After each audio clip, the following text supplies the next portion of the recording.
Hello, and thank you for listening to The Theory of Creativity. This is The Theory of God with Kevin Wall and James Griffith, and of course, Garrison is here with us today.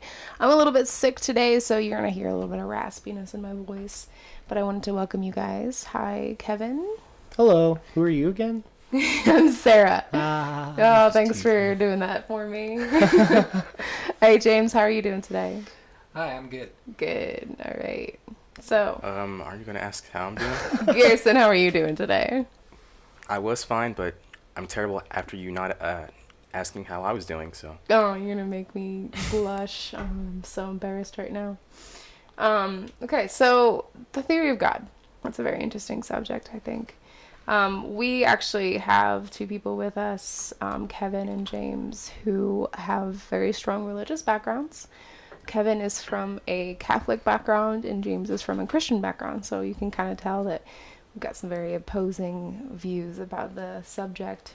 I wouldn't go so far as to say opposing. I mean, you guys believe in God, right? But it's like all the Catholics way you guys are Christians. believe. Oh, okay, yeah. Okay. All Catholics are Christians. Not all Christians are Catholics. Yep. It's a weird paradigm there, I think.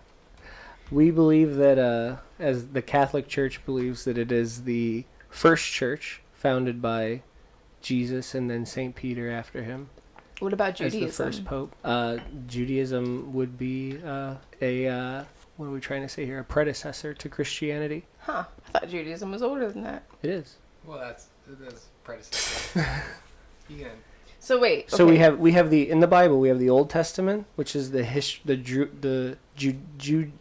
Jewish history, Sure. and then we have the New Testament, which is the Gospel, which is the life of Jesus, and then after saints writing about it, Okay, and so Jesus's works. when did Catholicism come about? There's a lot of answers to that question. In a traditional sense, we believe that Catholicism began with Saint Peter being told by Jesus that he is the rock of the church, and basically putting him in the position of the first pope. And then from then on, the position of pope was passed on until what we have today with Pope Francis, excuse me. Presumably one day Saint Francis. Most popes get to end up being saints. Not all, but most. Interesting. Yeah, I kind of like our current pope. He's cool. He's a pope. He's a really pope? good one. Okay. Yeah, so James, tell me a little bit about your background. Well, I grew up in a church, and it was, your normal church. We have a lot of influences from the Vineyard Movement, which was started in, I think, the Anaheim, California. Mm-hmm. And there was a guy there called John Wimber, and he started the Vineyard Movement that influences much of the Christian world today because of his influence in prayer for healing. It was about 3 years, and he said, I'm not going to stop preaching this until he starts seeing it. And so week after week after week, he would gather the church on Sunday, and then he'd be like, we're preaching about healing today. And after about 3 years, there was a big explosion of people getting healed, and I don't have the authoritative word on this, but I think it was in like the 80s, maybe? I think it was the late 70s, early 80s. Thing. I'm actually quite familiar with the Vineyard Church. I worked there for a little while. Cool. So now I'm attending a real vineyard. Before I was attending a church that was non-denominational but strongly influenced by John Wimber and a lot of his stuff. So that's that's your... that's at least the start of it. That's where I grew up, and then I really started to get into it in my teen years. Okay. What about you, Kevin? When did you, I was baptized as a child, as a baby. I was put into St. Anne Catholic School in kindergarten, and I attended St. Anne Catholic School from kindergarten to 7th grade, half of my 7th grade year, before my family moved from the Chicago area to Virginia. After that, I attended public education, as we moved from Virginia to Ohio, and I went to a Beaver Creek High School here in Ohio. Here in Beaver Creek, Ohio. Yeah, I mean, Represent. public school is probably way different than like Catholic school, right? It's different in many ways. There's a lot of I recognize a lot of positive and negatives to both. Okay. Yeah. There's something to be said about your parents or someone paying an exorbitant amount of money for you to attend school. And part of that is that you get a religion class every day. So Do you have to pray in school? oh, often, yes. It's highly encouraged. I'm certain that you do not have to because no one can force you to pray. But Would you be like outcasted if you didn't no, vote, or we- didn't? as a matter of fact, there were a few students that I knew that were not Catholic and just attending the Catholic school because their parents wanted them to. I think it's a good education for them. Exactly. Private education is, I would argue, better than public education. Sure. I mean, they're being paid more to teach your children. So. Exactly. What about you, Garrison? What are your My background? your background with religion? Well, I did grow up in a Christian household, and I actually went to Catholic school for about 3 years. Did the Hail Marys, had Mass. I even got the ash cross on my forehead. It was pretty cool experience. Pretty chill, laid back. I wouldn't say that my experience was like Kevin's. I don't think we prayed it every day. Well, actually, we did the Hail Mary, full of grace prayer, I guess, every morning. But yeah, I guess after, when I was like in high school, like my junior or senior year, I kind of started to question stuff. And then when I went off to college, you're kind of exposed to a lot of different ideas, and then it just kind of took off, and then I went through several stages from then until now. So yeah. Okay. So like, you don't really have like a full-on belief system right now, right? I believe that everything and nothing are equally possible and plausible. So ruling nothing out. Right. Okay. Good. I remembered one of those prayers. Yeah. What is it? Oh yeah. Every day before we would go to lunch is bless us, O Lord, and these thy gifts, which we are about to receive from thy bounty, through Christ our Lord. Amen. Yeah, that's kinda Every nice day touch. before lunch. Mm-hmm. Oh yeah, that one too. Yeah.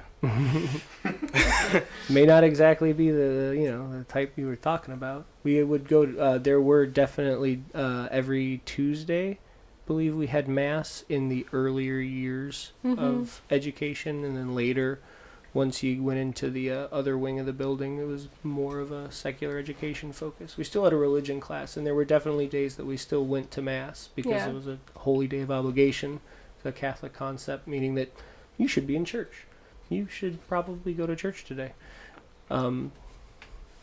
Interesting concepts. Right. Yeah, I think this is an interesting thing to talk about, especially around the holidays, because the holidays are very Christian based or Catholic based.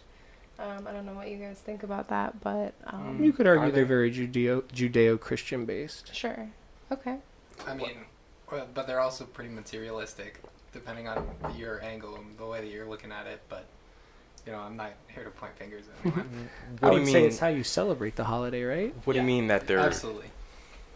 What do you mean that they're like faith Christian based? Well, because these holidays were based around like the birth of Jesus, right?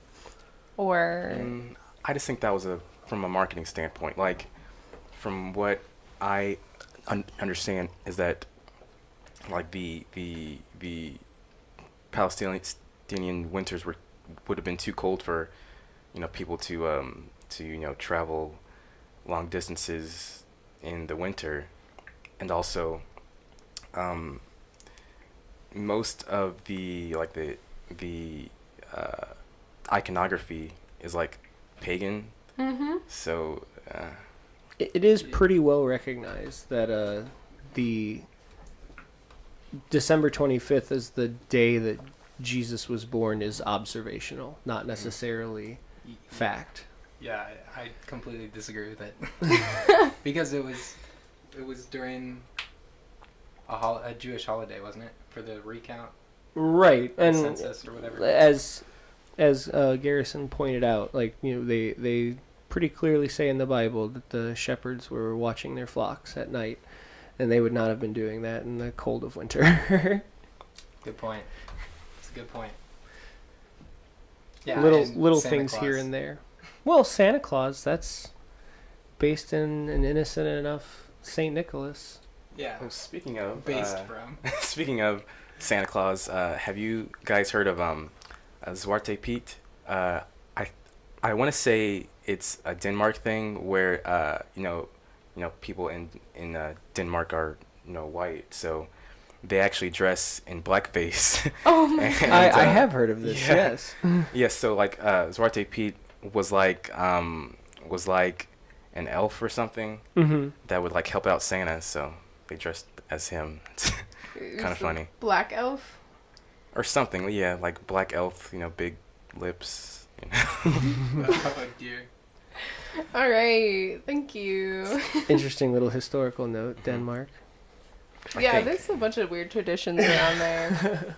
Yeah, I don't know. Like, I think Christianity and, like, basically the idea of Christmas is totally obsolete. Like, I'd much rather be able to choose whatever days I want off for, like, celebrating my own holidays and, like, giving gifts on whatever day I want instead of, like, putting it in the dead fucking middle of winter. I think that's why we do it, though.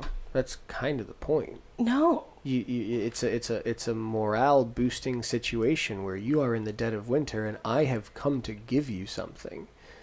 Like, you are probably cold I'd and much in rather your receive home. stuff like in the middle of summer though, because then it's like, woo, I get to go outside and use it. I say we should have both. Porque no los dos. Yeah. That's not a bad idea. Just like have like good. It's just that again, it is that I am trying to help my neighbor without expectation of anything coming back in the cold when we are supposed to bond together for warmth as northerners in Yeah. Denmark. So just move to California. Yeah, no, I'm just like thinking like my face is like deadpan. Like, all right, sure. I mean, it obviously doesn't necessarily apply if you live on the equator and you're... Yeah, because when we were in California, we were talking to people about the holidays, and like it just doesn't snow over there. Right. It doesn't snow. It doesn't get like. All right, I think I might actually move to California or down south. Go to somewhere else. Because I encourage additional holidays. I think that that's a great idea. Oh, I yeah. think that there should definitely be a season, the message of Christmas is that Christmas is not supposed to be one day a year. It's supposed to extend throughout your life, every day. Yeah, It's supposed to encourage you to be generous. Yeah, let's be generous, people. I think that is a good moral to the story. Mm-hmm. But then like there's like commercialism that takes advantage Right. of like the prices and Right, let's cut that out and let's still be generous.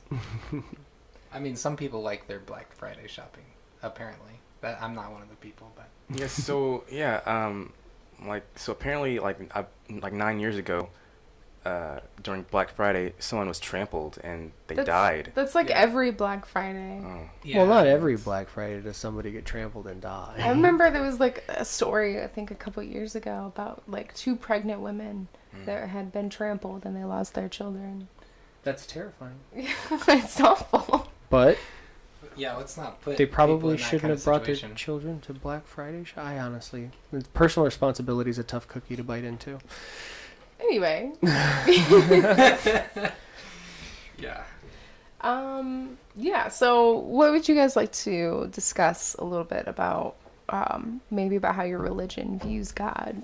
Like, is he like an all-knowing being? Like, what is it that makes God? Catholicism is a very interesting take on this, where God is made up of a holy trinity, Okay. the Father, the Son, and the Holy Spirit. They are 3 separate but not entities, and this makes up the one of the great Catholic mysteries, because I really can't explain it to you, nor will anybody else be able to do that for you. That's just what we believe. It reminds me of like the id, the ego, and the super ego. Kinda, right? It's Yeah. fascinating proto-philosophy. Yeah, I could see it. So wait, what about Christianity, James? How does Christianity view God? Well, I think that over the course of history, the church has focused on many different of the facets of who God is. Mm-hmm. And right now, everyone is obsessed with, God is really good. So, awesome.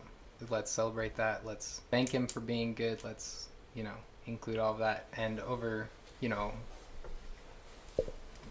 the past sort of trends, I guess. Mm-hmm. So over the past trends, they've, I think, more recently, before they started saying, God's good, maybe 7 or 8 years ago, we were talking about how God is full of love, and that God loves everybody, and he doesn't care what you practice or whatever you're doing. God loves you and he cares about you. And even if you are doing this or that, it's not a matter of earning God's love. It's he loves you because he made you, or those kind of things. And I don't know, God gives us joy. He wants us to experience life to a full measure. Mm-hmm. And I think that as we're reading the scriptures, that we keep those truths in mind as we look at the life of Jesus, who says, you know what, if you follow me, you will suffer for these different things. I suffered, and so you guys are going to have to suffer. Yep. And so we have to take these trends in and be like, yes, God is good. Yes, God is full of love. Yes, God gives us joy and peace and all of these great things that he does. He's involved in our life. But also, we can't separate that from, or we can't combine that with, as Christians, I'm going to live for the American dream, and then God's going to help me achieve that. Because God doesn't want me necessarily to live a life of ease. He doesn't want me to be necessarily just have an easy life. I think that the reason why God blesses people and God helps people is so that we can help others. Yeah, one of the questions I had while you were discussing, or while you were talking about your point, is why do some religious people think that God punishes us? Like I was watching the news the other day, and like there was a woman on there that was like really, really angry about the fact that the guy that she was voting for had molested children, but she was still going to vote for him because she thinks that like homosexuality is like a sin, so God is punishing us. And it was just like a really weird, hypocritical situation. I don't get it. Like I don't get why people think that way. Well, I think what I would say is that there's a proverb that says, if you spare the rod, you spoil the child. And so there is an important dynamic to, I think, parenting in general that we perceive as, when you're a child and your dad is giving you a spanking, you're like, wow, this sucks. I hate my dad right now. But you learn not to do certain things. And so that is a truth that's separate than what you're talking about. What you're talking about is like an injustice that people apply to punishment that isn't a fair, and then they accuse God of saying, God is doing this. And that's not good, because God he doesn't teach us with injustice. He mm-hmm. teaches us with correction. And mm-hmm. so there's a big difference in my mind, at least, between, what if somebody's human trafficked and they become a sex slave, or they get shipped off to some other country where they're abused for whatever reason, and then somebody forces them to get addicted to drugs, and then they have no semblance of a normal state of mind. That's bad. Mm-hmm. I think, and there's no case for, God is punishing us by taking our women, and I mean, that's absolutely ridiculous. And what you're doing is you're only viewing the negative elements of God, and then you're applying it to Injustice is that you see and you say, well, this is happening, so it must be God. No, that's not. Cause versus correlation. Right. And so I would say that there's more than, I mean, yes, God is all powerful and God is in control. But also there's the dynamic of the just sinfulness of mankind that we, and I try not to use like certain Christianese words like that, but Christianese, because I want to be understood by people who don't have the same background as me.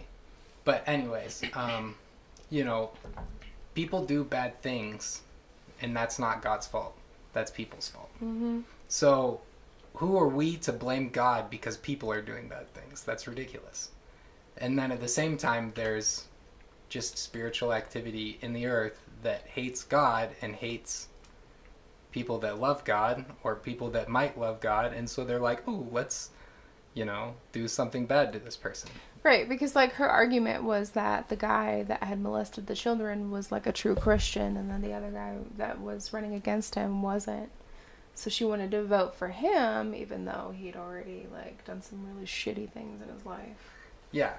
I mean, I don't know enough of the story, but also I think a lot of people can use Christian values to their benefit to gain the vote of the Christian people, regardless of whether or not they believe that. And so, I mean, but also you've got the dynamic of, you know, what if the guy really is a Christian? He's just shitty. Can I comment on that? I don't know. And does he have good policies? I don't know. I didn't vote in that. Yeah. I don't know where that person is, and I didn't do the study. I don't know the guy. Okay. And so I think he should be punished for molesting children. I feel like this is my turn to chime in and bring up the word allegedly before we get too far away from it. No, that's, yeah. Because they are still just allegations. There's not evidence to back up these claims that they can produce. It's a complicated situation. I believe in the rule of law, and you are innocent until proven guilty in this country. In most cases. I do not waver from the stance of you are innocent until you are proven guilty. I think that's a very... I know, it's a complicated, hard line, but I believe in the rule of law in this country. And because of that, I believe you are innocent until you are proven guilty. I'm not going to go on and say that this person did not experience what they experienced, because I didn't experience it with them. I don't know, but it is just as likely that the person who accuses someone could be bearing false witness as the one who is allegedly in the wrong here. I do not have enough evidence to make any claims either way. And as a Christian, I am taught that there is only one person, one being who judges in this world. Interesting. Yeah. I mean, I think it's fair to say that we, and this is what I practice personally, is that I am always going to believe the best about a person, whether, no matter what background they're from. Absolutely. And so if I'm going to believe the best about these people who are accusing him, I also have to believe the best about him until, you know, it's more than an accusation. Because otherwise it's not equal treatment of both people. I was listening to the news earlier today, and they were bringing up the fact that Mike Pence was made fun of for his unwillingness to go out with ladies. And now we look at all the allegations of men being randomly accused as they are running for office here. And yeah, I cannot think of a more intelligent man than Mike Pence for choosing to go home to his wife every night. Yeah. But I also think that there's some truth in the matter that men get away with abusing women. And so... And they shouldn't. Right. No one should get away with any cruelty. So let's not just argue one side.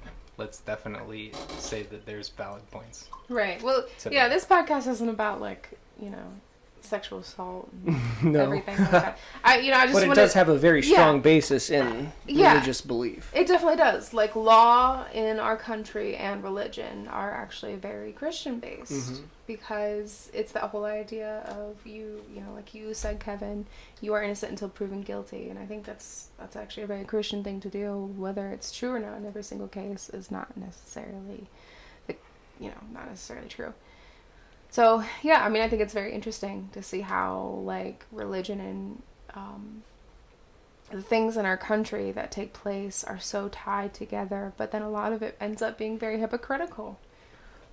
Because I remember a point I wanted to bring up from a little bit before was that we are not saved by works. Mm-hmm. Maybe. That is one of the great debates of Christianity that has split churches. Are we, we are encouraged as Christians to do good and only do good. But there is a school of Christian thought that says that that's not going to save you. The only thing that's going to save you is the grace of God. I believe that. That personally, I think that's true. Okay. I believe that, I am called to do good and be a good person, but that has no bearing whatsoever on whether or not I am going to go to heaven. I'm going to go to heaven because God is going to save me. All right, so that kind of brings me to my next question. Sort of, is like, what does it mean to have faith? Like, there's this idea that, like, God will eventually save you, but, like, what determines his ability to save you? Is it your faith? Can I step in for a second? Yeah, let's hear it. So, what if, is there, like, a certain, thing that you have to go through in order to be saved? Because what if, you're an infant and you die? I don't think so. I don't believe so. Mm-hmm. I don't know that what I believe necessarily matches with what my church believes, and that is something that I pray about all the time. But I think that I believe that there is a benevolent God who is all-knowing and all-powerful. And a benevolent God would not damn anyone. A benevolent God would save everyone. I believe that. What about omniscience? Because if he knows everything, then, why are we, going through the motions, Because we were blessed with free will. Despite the fact that he knows what we are going to do, they are still our choices to make. Right, well, because that brings up, like, another good question is, like, I was having a discussion with somebody maybe about a week ago about, whether or not I believe in free will. Some people do, some people don't. Some people think that, everything is laid out in front of you, and whether that be through science or religion or, whether free will This is a great topic. Yeah, I mean, it is. It's a very interesting thing to think about because, like, what if we really don't have any free will? I do not believe we have free will. And we can put a pin in that for another podcast. Yeah. Oh, no.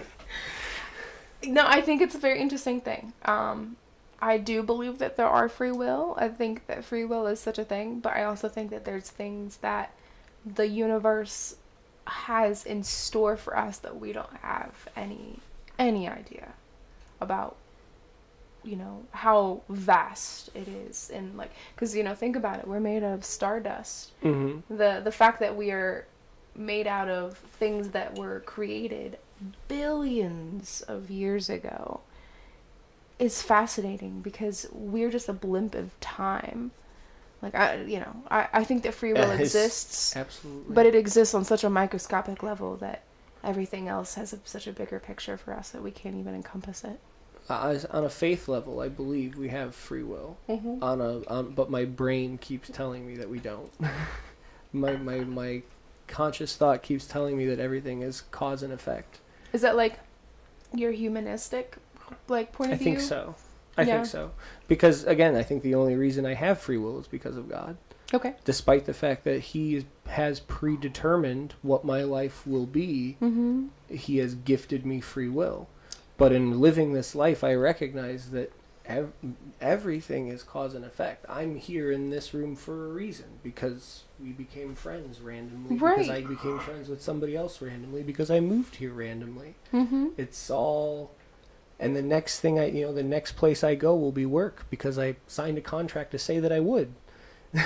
So is that kind of your tie to your faith, about like you think that God will eventually save you because you know that in your heart and in your soul that he can. He can, I guess. That's exactly why. Because I know in my heart and soul that he can. Mm-hmm.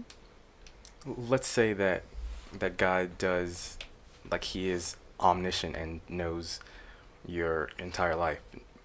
But let's say that it's sort of limited in a way that he sort of sees it as sort of like tree branches branching out. Like, each branch is a different possibility, that you have free will, but You have to choose. if you follow God's word, then you can sort of like your future sort of becomes more certain, thus leading you to heaven, I guess.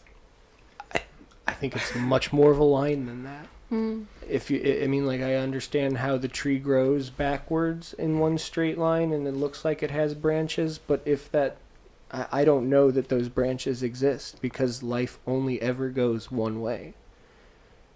Things only ever happen the way they happen in front of you. Can I disagree? You may. Oh.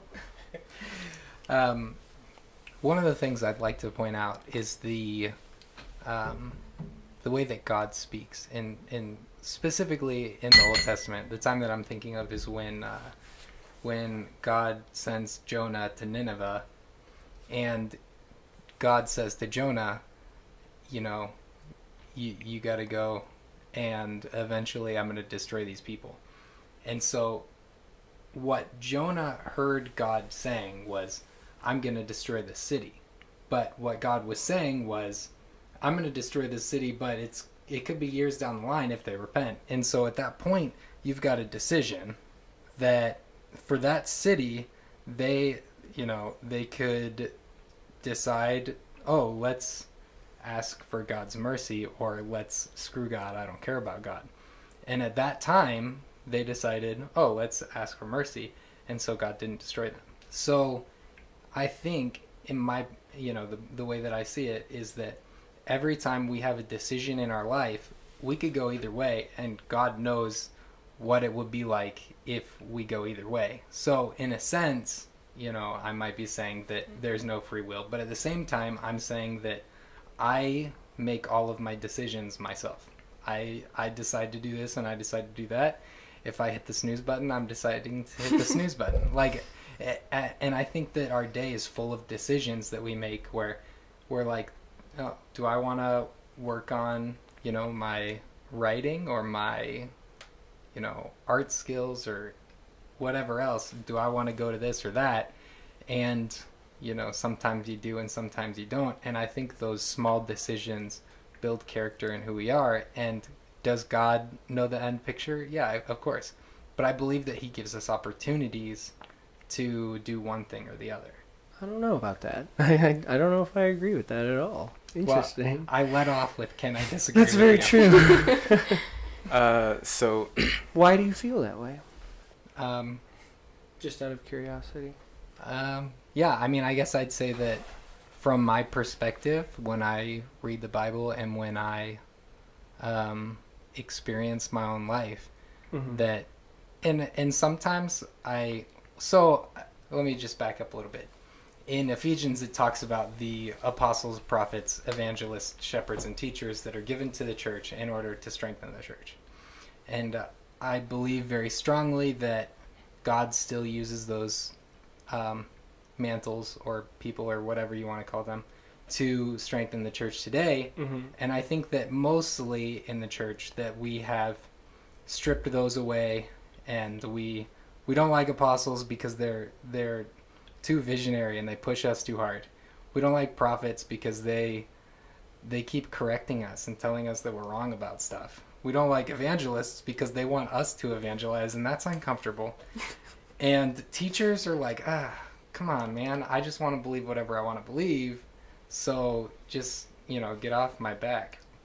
And we're left with the shepherds, the guys who are like, oh, you're such a cute little sheep. Like, I love you so much. And God loves you, and all this other stuff. And what happens is I believe that we've stagnated the growth of the church because we've eliminated God's ordained strengthening of the church. So, all that to say, I identify as more of a prophetic person. And so, a lot of times I'll hear God speaking to me in one way or another, and sometimes I say yes and sometimes I say no. And that's how I know in my own life that I have free will, because sometimes I say no to God, and praise God, he hasn't struck me down with lightning yet. It's interesting. I feel like that's a very interesting way to look at it. I guess I just try and put myself into your perspective, and I look at it from God still knows what you've chosen. God still knows the path before you made the choice. But I believe that he gave me that decision. Of course he did. You absolutely made the choice. So is it a facade of free will, or is it real free will? I don't really care. That's fair. To me, it's real. Whether it's real or not to him, that's his decision. It seems like an illusion of choice to me. I don't know. What about you, Kirsten? I feel like you were about to say something. Yeah, that actually leads me into my next point. Was this minor conflict that you both had, and I had a question about how the word is interpreted, and like the different like branches of faith, like Mormonism, Westboro Baptist Church, the literal interpretation of the Bible.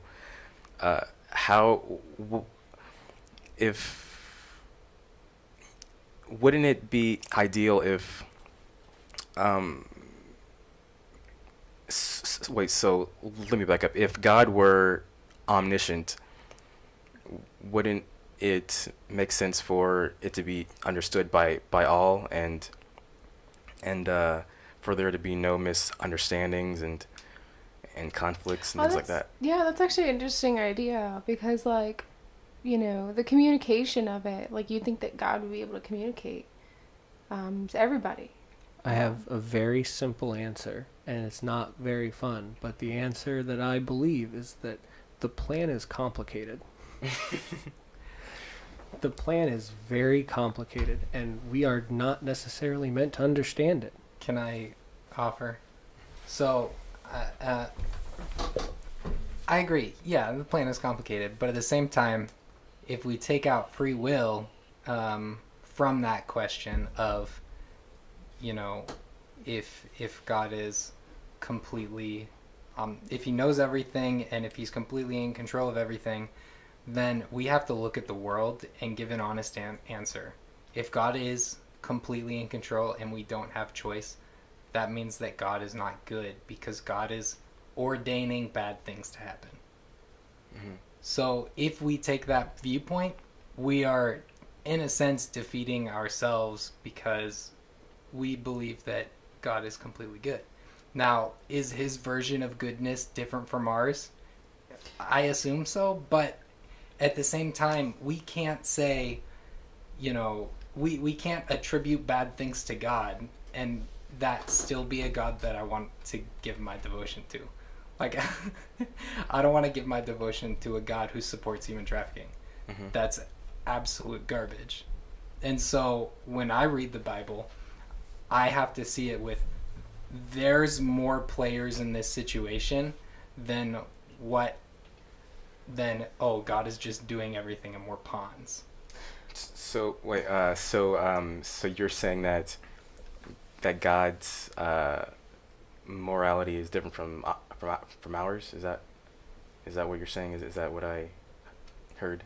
I don't have enough detail to answer that question. I mean, I feel like I may not have communicated the best when I was talking just now. What I hold to is that we have free will, and we make choices that make bad things happen. I have a question. Okay, so nobody knows who wrote the Bible, right? Like, we assume that, like, God wrote the Bible, right? No. Well, Definitely not. God wrote the Bible through people. Right, through people. But, like, Right. what But- if, hold on, thinking about your free will thing, what if,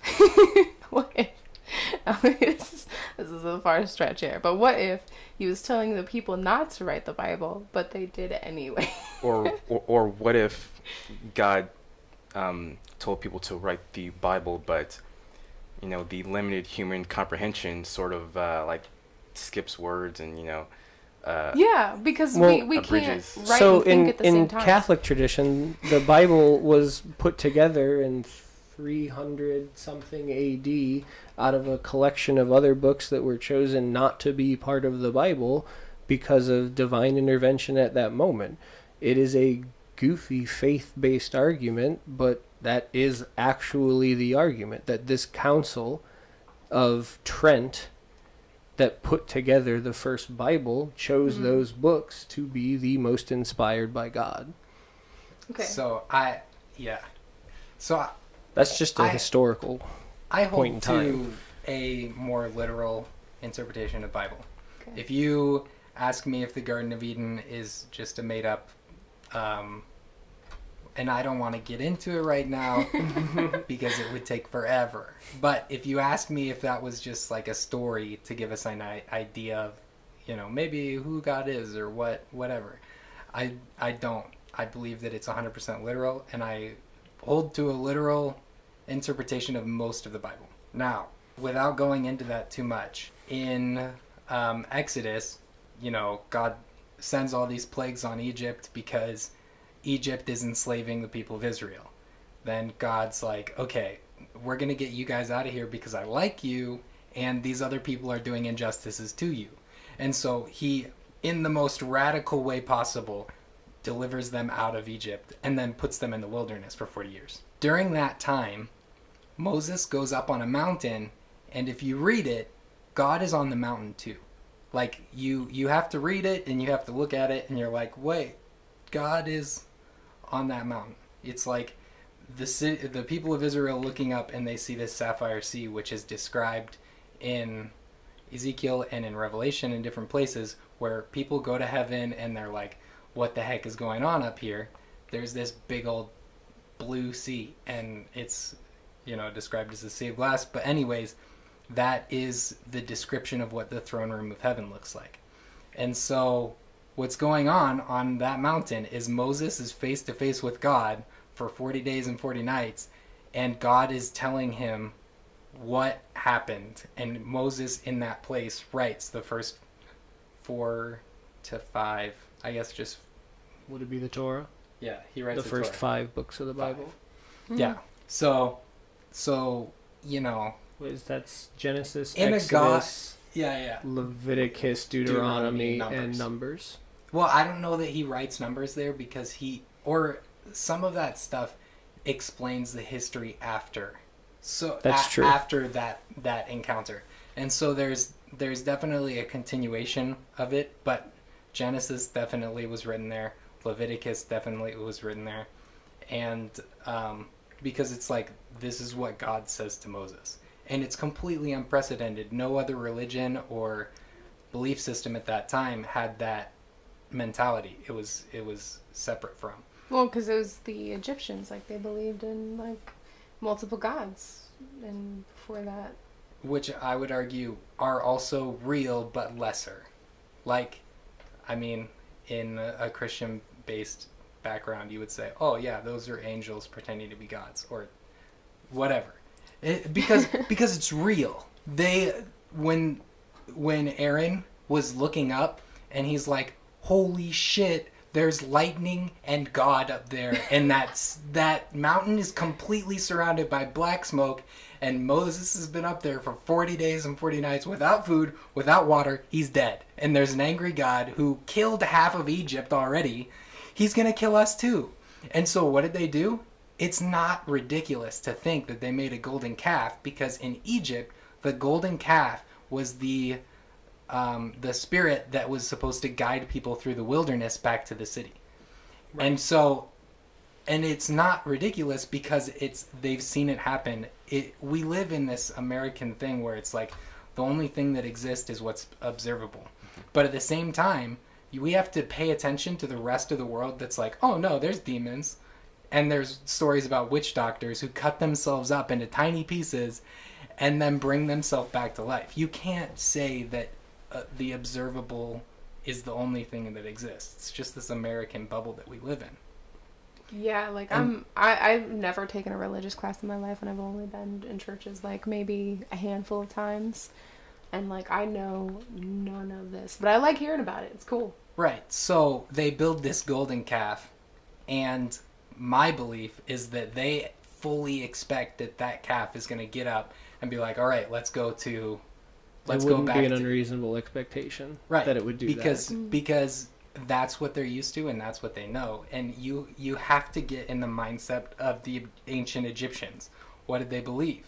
They believe if they build these giant things that there's actually power in it, or else they wouldn't do it. They wouldn't waste their time with it. They're not just artists. They believe in the spiritual power and the dynamics behind that.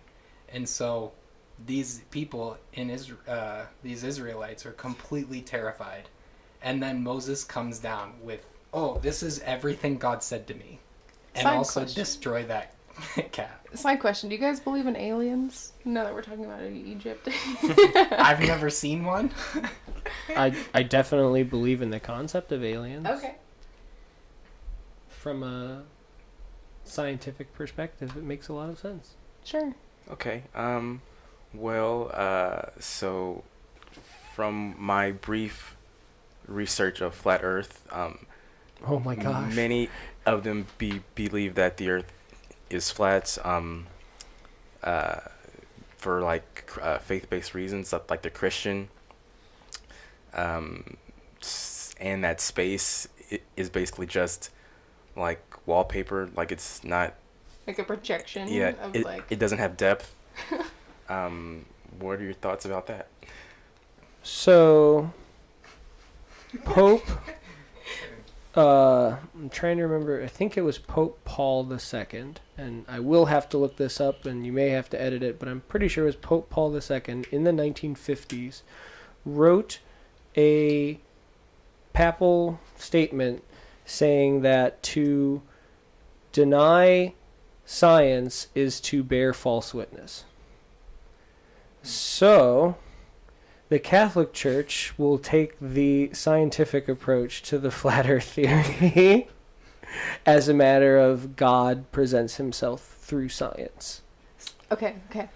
So. Okay, wait, then that actually leads into my next point, is that so these flat earthers think that there's a conspiracy of hiding God, and that's the reason for round Earth. Same fascinating. I did not know this much about flat Earth before now. Yeah, so pretty much whatever you say, they have a rebuttal to it. Like, I mean, that makes sense. That's how you would make a cohesive argument. Yeah, like they think that the government is like hiding God by showing us pictures of round Earth and making us think that the universe is super vast, but it's really not, because they found God going up into space. Yeah, I mean, I believe that there's a conspiracy theory about anything you want.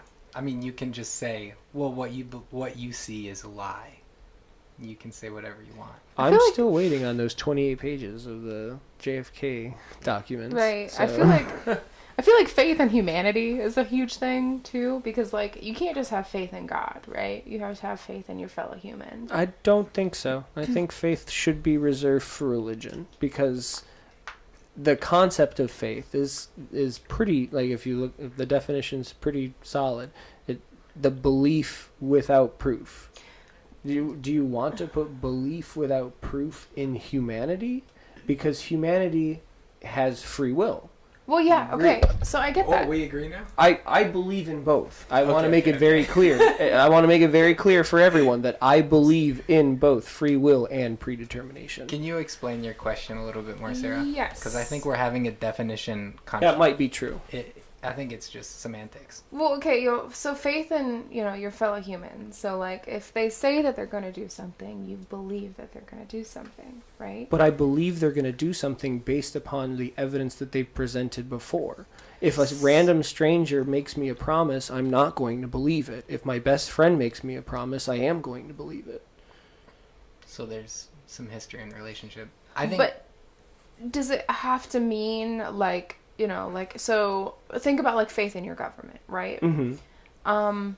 Now, do you think that there's a lot of... Now, I say I'm always so political. Like, my religion is politics. I'm not going to lie about that. So do you think that, like, faith in your government is harder for people because of that same reason? I definitely do not believe you should have faith in your government. I think that because of the fact that we are not governing ourselves, mm-hmm. we are having somebody else govern us. Sure.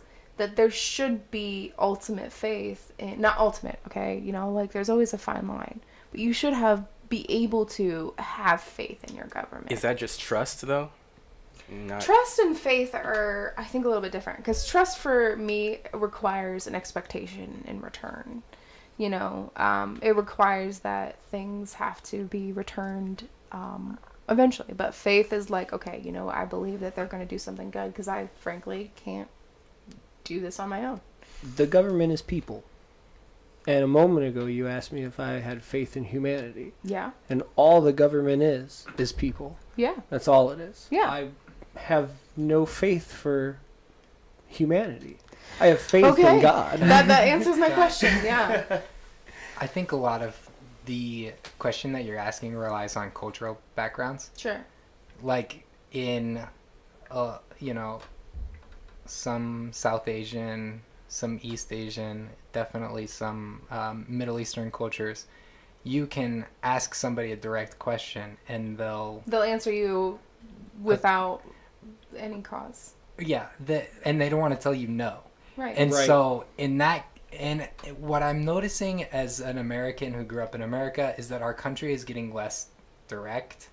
And a lot of people they'll, instead of just saying, hey, can I help you, or can you help me move this weekend? A lot of people will be like, oh no, man, I've got this thing going on, blah, blah, blah, blah. They'll give a good excuse. And so, are they really doing that? Who knows? It's an excuse. And so, I think a lot of that is just culture. Mm-hmm. And I think as Americans that we're beginning to see more and more, we're a melting pot. And so we see a whole lot of different cultures coming into our country, and we're seeing an effect on the way that's changing our culture in this. Because some people are more direct than others. And, well, that's only just one piece. But I think that it's the one piece that applies to your thing, which is, do I believe somebody when they say something? Well, you have to, but, you don't want to just go around accusing everybody of lying. And I think that's an important distinction, too, is that, like, if we go back to the promise of the stranger, it's not that I don't, like, expect the stranger to do what he says he's going to do, mm-hmm. but I don't. Mm-hmm. It's a Schrodinger's moment of brain power, where you're like, I would like that promise to happen. Mm-hmm. It would be great if it did, but I am going to plan my life as if it's not going to. I don't know. Maybe it's my naivety that, like, influences this, because, like, I think that if I should ask something of you and you say, okay, yes, I will do it, and you don't do it, I think that there are ultimate repercussions on that one. I think it entirely depends upon the relationship between the two people. If it's a boss and an employee, you're absolutely right. That employee should be fired. Right.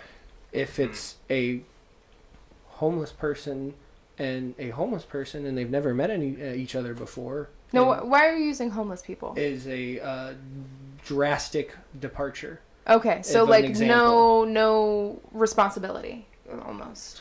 There's many responsibility. Like we go back to personal responsibility. You have yourself in that situation for a reason, and I believe that you're probably living that way for a reason as well. You are probably trying to perpetuate it. Mm-hmm. It might be the best situation for you. I don't know. I don't know the circumstances. Again, very complicated. But I've spent many time many mornings in a soup kitchen downtown at the Vineyard campus, and I've met a wealth of people who were in various degrees of I like where I am, I don't like where I am, and I'm not working on it, and I don't like where I am and I'm working on it. Yeah, it's definitely not fair to assume somebody's response by their current life situation. But getting back to the example, if a person, a homeless person and a homeless person that never met, and they were like, "Hey buddy, can you give me a coat?" "Oh sure, I'll go get it," and then he leaves, I shouldn't expect him to come back. I've never met him. I think that there's some kind of... I hope. Yeah, like, I said this earlier, but I think it's still relevant now, is I want to believe the best in everyone. But I don't want to be... So naive. Well, right, I want to be intelligent. And so, like, a lot of times in those moments, you can tell different verbal cues or non-verbal cues. I mean, you can see, oh, yeah, I'll go get you my coat or whatever. It's like, yeah, he's probably not going to do it. If somebody's like, oh, yeah, I have an extra coat, I'll go get it. I'd probably stick around for the 15, and so, 20, however long. Yeah, and so I don't think that there's like a, copy-paste answer for every situation. Right. But what I want to go back to at the end of the day, in every situation, I want to believe the best in everyone. Okay. And I don't want to assume negative, Connotations. Yeah, assume anything negative about anyone. I want to believe the best, and I want to, believe that they're doing what they think is right, and and if they don't come back, it's probably because oh, I could get my coat, but maybe my wife needs it or something, or my close, because I think in that, when you don't have anything, your priorities lie with my needs and the needs of my loved ones. And so if you have the priorities that way, then strangers are going to be less of a priority to you. And I think it has a lot to do with your capability as well. I don't think it's bad. I think it has a lot to do with your capability as well, because I think what you brought up is great. My needs and the needs of my loved ones and my capability of doing that. As a good Christian, I believe that it is my responsibility to take care of myself and make sure that I can carry on doing good works. And then the ones that I love, I extend that grace to. And then as I gain more ability to, I love everyone. I attempt to continue to spread that. But what if it was beyond. Like the opposite, right? Okay, so no, this is definitely something for another podcast. Yeah, well, anyway, listeners, think about like the opposite. Like, so if you loved everybody and then you took care of yourself last. And okay, maybe. Anyway, so okay, so can you guys talk a little bit about maybe like how God has shown himself to you in your lives and maybe the lives of other people? Yeah, I'd love to. So for me, probably around the beginning of my teenage years, I was starting to get more involved in church, but I really held to the idea that God was just off somewhere and didn't really care or have much involvement in life, or maybe Christianity was a good thing to help poor people, or let's go on a mission trip and build somebody a house or something like that, like who's suffering. And all that stuff is good, and I think that it's fair for anyone who believes that. But my story is, I guess, when I started taking it seriously, I was a young teenager. I struggled a lot with depression, and I and obviously Sarah's already heard this story, but I was at a weekend retreat where we would get together and pray, and it's like a youth group type thing. And so at one point my pastor came up to me and asked if he could pray for anything, because I was crying and huddled up in a corner, and I was going through a really hard time at that point in my life. And so I said, sure, whatever, let's engage in this. And so he starts praying for me, and one of the things that we had that night were bowls of water, and it was like a exercise basically, where we would write something that was stressing us out or whatever, and we would crumple it up and put it into the bowl of water, and we'd say, God, take this away from me, this stressor that I don't want to deal with or whatever. And we're supposed to believe that God would take it. And I kind of thought it was dumb, and so I didn't really want to do it. So he starts praying for me, and he brings the bowl of water over, and he's like, just put your hands in it. And so I put my hands in it, and after a period of time, they're praying, and I'm just sitting there like not really understanding what's going on, because it's the first time I'd experienced any type of prayer or anything that's outside of, go to church, sing a song, sit down and listen to the preacher. And so I'm kind of like zoning out. And at one point I take my hands out of the water, and I start to notice drops of blood dripping off of my fingers going back into the bowl, and then slowly diffusing back into the water. And I'm like, what the heck? And so I start looking around to see if there's any reason why I would be bleeding. And, I didn't see any cuts or anything. And so I just sort of sat there with my mouth ajar, like, what the heck is happening to me? Am I crazy? Like, what's going on? And it was at that point where I just felt this, like, the only way that I can describe it is like a yellow glow of peace and joy that just fell on me. And I was just like, wow, this is the best I've ever felt in my life. And it was at least 3 or 4 weeks where I continued in that state of mind where I'm like, dude, I'm happy to be alive, and everybody should experience this, and everybody should know about this, and like, God changed my life. And then, slowly over time, I'm like, oh, I'm still depressed, and I don't really like living, and all this other stuff. And so I slowly phased back into it. But at that time, I realized God sees me, God knows that I exist, and he actually likes me.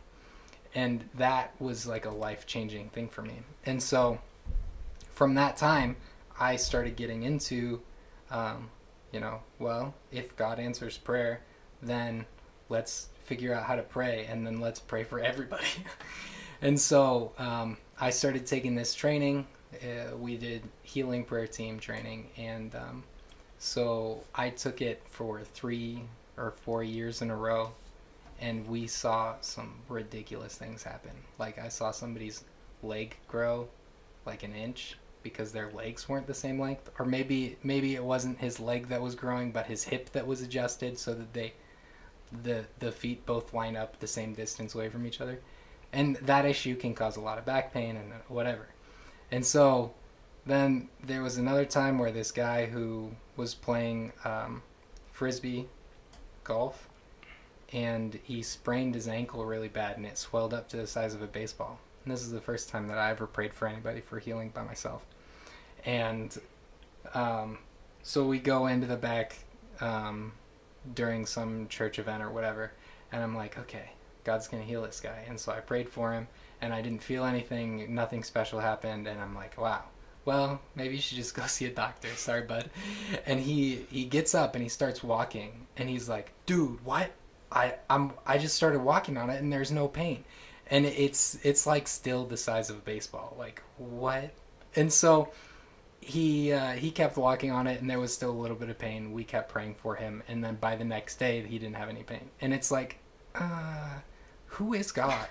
Why does he do this stuff that's like, it seems, it's gonna heal in 2 or 3 weeks anyways. Why does God care so much about these little things? And that put me on a journey where it's changed my life in a way that I want to live in a way that pleases him, because he pleases me, in a sense. It's like he changed my life. He made me a happier person. He gave me a purpose to my life. And so that is my personal story. But at the same time, that's happened over history multiple times, where there's these big major you could call them awakenings or revivals, where God has done something specific in a city or in a nation or whatever. In the early 1900s, there was the Welsh revival. 1800s or 1900s? The Welsh revival? That'd be it was the 1899 to 1902 or something. Late 1800s. And they have stories about it today where they write, this is what happened.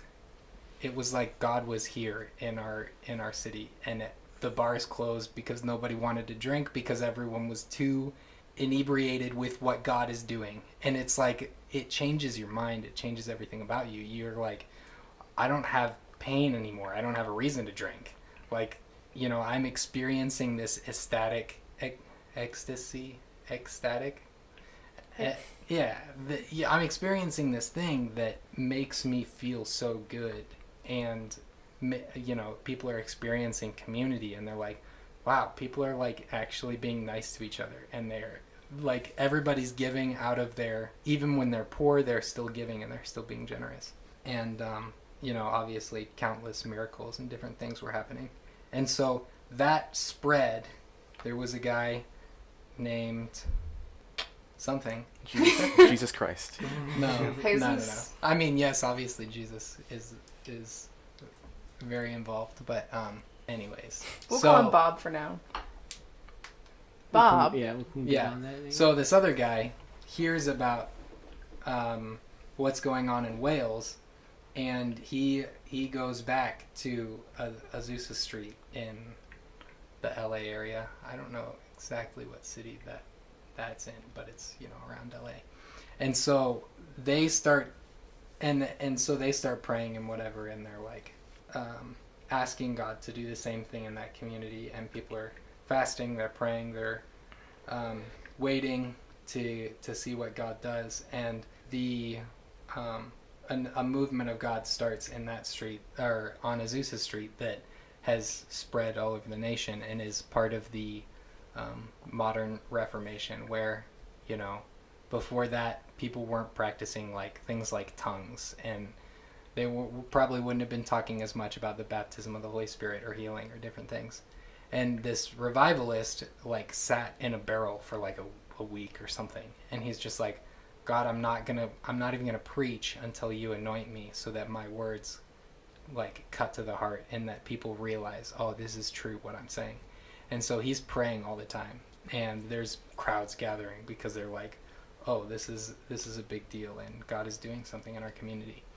And so out of that was another several year revival that really shook our nation and brought people back to, oh yeah, God is real, and he is involved in our lives, and all these just an important part of faith that takes it out of like nominal, that's just how life is, and we, you know, sure, I love God, but he doesn't really have any involvement in my life. And I think that it's really important for us to expect and experience the way that God is involved in people's lives, because it changes lives, and it just has such a good dynamic in the way that we experience life, I guess. Okay. It's fascinating. Yeah, I'll step off the soapbox now. And how about you, Kevin? Can you repeat the question for me so that I can contextualize it again? Well, in what ways has God shown himself to you, or maybe friends? Okay. God shows himself to me every day, everywhere. There is really not a place that, you know, as an omniscient, omnipotent being, there's nothing that is outside of his reach. And there's a saying that really sticks with me, that God helps those who help themselves. Okay. When you recognize where God is trying to help you, it's easy to see the help. God is here, delivering a message to everyone on this podcast today. God is here, delivering a different but important message on the podcast. It's funny because you brought up alcohol, and I was having this conversation with my roommate the other day. Mm-hmm. But 100 years ago, alcohol was a potent medicine, something meant to take care of ailments and pain. And it's about how you use it. When you abuse it, it is an unhealthy substance that will ruin your life. When you use it as some people intend, and in some ways there's a reason why yes, maybe the water quality in ancient Jerusalem wasn't great, but they had wine. Or in the early 1800s. Or in the early 1800s. Yeah. That's, don't poop in your river. Don't throw your poop bucket You into think your it'd be river. common sense, but people are like Common sense is a fun concept to toss around. a dirt. and you know, it's that cause and effect thing. When positivity happens to you, I pray that you recognize that it is God's influence on your life. When you think negativity is happening to you, that's when you're called to look around. I've heard this sermon many times over the course of my church-going experience, and that's the story of the man whose house is flooding. And God sends him a radio broadcast and a boat and a helicopter. And each time the man says, I will wait, God will save me. And then the river takes him, and he is sitting at St. Peter's gate and says, God, I had faith. Why didn't you save me? And he responds like I already spoiled. I sent you a radio broadcast. I sent you a boat. I sent you a helicopter. You chose not to look at those things. But what if, like, the things in front of you are, like, not exactly for you? You know, like, what if God sends you things to make you learn from them, not necessarily, like, I mean, it goes the opposite way. Sure. I'm just thinking about it. Can you elaborate on an example? Yeah, so, like, if God sends you somebody in your life, Mm-hmm. but they're, like, to teach you a lesson about, I don't know, about what... Humility. Humility or, like, avarice. It's on your personal responsibility to recognize that lesson. Okay. And I think that part of that, you know, that's why there's such an encouragement from Christian and the Catholic Church to attend service, so that you can be in the situation to get taught. Yeah. Like he talked about, and that people aren't quite so willing to be taught, but it is an important part of the religious experience. There is an elder, there is someone that has studied longer and harder than you and has a message for you to learn. Can you take it? So does that mean that when someone close to someone becomes sick or dies, does that person's death, or is that person's death like a lesson to that person? Is it possible that it is? Absolutely. To deny that it would be denying that person the opportunity to learn and grow from the experience. So that person's death was just a tool for the other? It's I like would you want to no. say something. And what I would say is that we can learn from whatever happens at any time. Right. I think that's the point I was trying to make. It's that I personally view my life as a constant growing process. That, you know, regardless of whether or not bad things happening, that I can still be learning. And so if my friend dies, what, you know, and it's hard though, because like, what lesson are you going to learn from somebody's life who is possibly unfairly taken away? It's like, I don't know. I think the thing that I would learn is that life is short and it's not always what you expect. Yeah, after a moment's further thought, no. Because no life is just a tool. It's sacred and beautiful, but that's not to say that it's not to be learned from. Their experiences are just as important as yours, and they have they in their unfortunate circumstance have as much to learn from you as you have to learn from them. They just have less time to do it in. Okay, well, I think that Death this is a scary subject. Well, we actually had a podcast about death. Was it last week? Oh yeah, that's right. Yeah. It was very interesting. Very good podcast. We talked about like how we both wanted to die, and it was cool. I mean, it's like, think about it. You know, like if you had a choice, how would you want to die? Oh man. In a hospital gown What did you with guys my butt say? showing. There you go. Okay. No, that's not how I want to die. Just like face down. And it's just. What did we say? Yeah. I just said old age. You know? Okay. I think mine was like going out with a bang. Like I want to be able to save somebody. Like at the end of my life. I've always Like jumping in front of a bus for somebody. fantasized about being killed for my beliefs. Being a martyr. Wouldn't that just be something? Not necessarily religious beliefs, but didn't it happen in Columbine? As a matter of fact, I believe it did. Yeah, it did. But anyway, so yeah. All right. Well, thanks. I have one more question. Yes, let's hear it. So, when you guys die and go to heaven, like forever is like a long time, dude. Like that's kind of scary. But also, do you retain like your memories and personality from your life on Earth? And if so, does that mean that you're constantly fighting the your human urges and like your sinful nature while in heaven? I can't take this question. I've never been to heaven. I mean, I know people who have been to heaven, but I mean, according to my understanding of the Bible, I would say that when people die, you lose your body, and the parts that I think that are tied to your body and your genetics and whatever. I would say that your what you called sinful nature I think that that's tied to the body itself, and so now it's hard because heaven is such a big topic, and like we read the stories about Ezekiel and John and everyone else, and they're like, oh, there was a door opened in heaven and I'm seeing this scene of what was happening.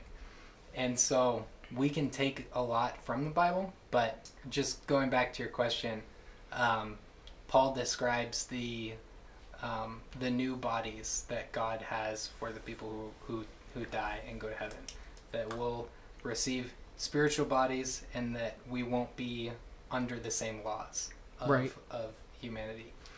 And I mean, personally, I think that we'll retain our memories and everything, but that we will be in a different our desires and our will and our emotions might be changed. Jokes aside, I have a similar belief that our soul retains its our soul will retain its earthly characteristics, but the body will not be necessary in the next life. So, but on a more exciting note, the way that I view heaven is that God has every intention of continuing to live with man on the earth, and that it's a long process before that happens, but eventually it will happen. And it says that the expansion of his government will know no end. And so personally, when everyone's talking about like going to different planets and is there aliens or is there something out there, I think that is one of the things that when it says his expansion of his government will know no end, it's like, dude, I want to be the guy who goes to Neptune or whatever. I want to be the guy who goes out to one of these planets and explores them and then comes back and is like, hey, Jesus, I know you created this, but this is what's here. And it'll be like, sweet, man. So stoner Jesus? No, sorry, that's just like my Star. It's like He's the Star Lord. Yeah. Oh my. But I mean, why not? I mean, he created it. Why shouldn't it be explored? Sure. And so if we've got all of forever to do it, like, well, It only rests in our And own human, yeah. like our And own if- human capabilities. Pretty amazing. so who knows? But that's my standpoint. That's I'm excited about it. Fantastic. Heck yeah. Well, and it says that the door was locked after Jesus was resurrected, but he walked through the wall, and he had already eaten a fish. Like, he got into the house, the door was locked, he got in, and there was a fish in his stomach that didn't have a spiritual body. This is How come the after fish after didn't his fall out? resurrection, after his crucifixion and resurrection, and Yeah, he's appearing to the people who knew him. that is an important distinction about the resurrection of Jesus. That Jesus, in the Christian and Catholic tradition, he came back fully to earth. He went to hell, rose to heaven, and then after 3 days came back to earth with his body, partially Different because body. of his a different divine body, to fully encapsulate his own divinity. Because he was a man. He was still divine when born from Mary, but a man fully. And then when he resurrected, he came back in that spiritual body that was talked about by St. Paul. And so he has this title that's given to him in Revelation that says he's the firstborn from the dead. And so if he gets a body and he's just a man, and we get to be included in his death, then we'll get a body like his. Right. Which means that someday I'm going to be able to walk through walls. And that I'll be able to eat fish and still enjoy food, but at the same time, that body, you know, somehow contains that fish, even though, man, it's like a what the heck kind of moment. Do you guys... I get lost thinking about it. Do you guys watch The Walking Dead? Yeah. All right, so this is a horrible little joke that I wrote, but the big reason I can't get into The Walking Dead is because nobody's having a great time. And every week I go to church, we all the Catholics get together and say the same prayer where at the end of it we say, we look forward to the resurrection of the dead and the life of the world to come. Amen. Oh, because all the zombies are like, like, can't. Yeah, nobody's having except Negan. Negan always, for the brief moments I've seen, he seems like he's having a great time in the zombie apocalypse. Oh, yeah. Good character. All right, well, I think that wraps up the theory of God. Thank you, guys. On a joke? So much. Yeah, no, it's a good joke, though. Okay. Yeah, because we're pretty much past time, about 90 minutes here. Thank you, Sarah and Garrison, for having us. Yeah, No problem. Yeah, my pleasure. Come I love back. having you guys. I think that this was a very, very vitalizing podcast. I want to make note that this is a very Christian view of God, and there are many diverse perspectives to look at God from as well, and maybe something to revisit on a future podcast. Yeah, absolutely. I'd love to. You know, more perspectives than... Yeah. I mean, 2018 is going to be a big year for us, so we'll definitely have you on sometime next year. Exciting. Awesome. For sure. Otherwise, please listen to the Theory of Dreams next week with Sarah and Garrison. I think it's just the two of us next week, unless James wants to join in, talk about dreams. Be kind of neat. Just let me know. Sure. All right. Thank you guys so much. Bye-bye. See ya. Later.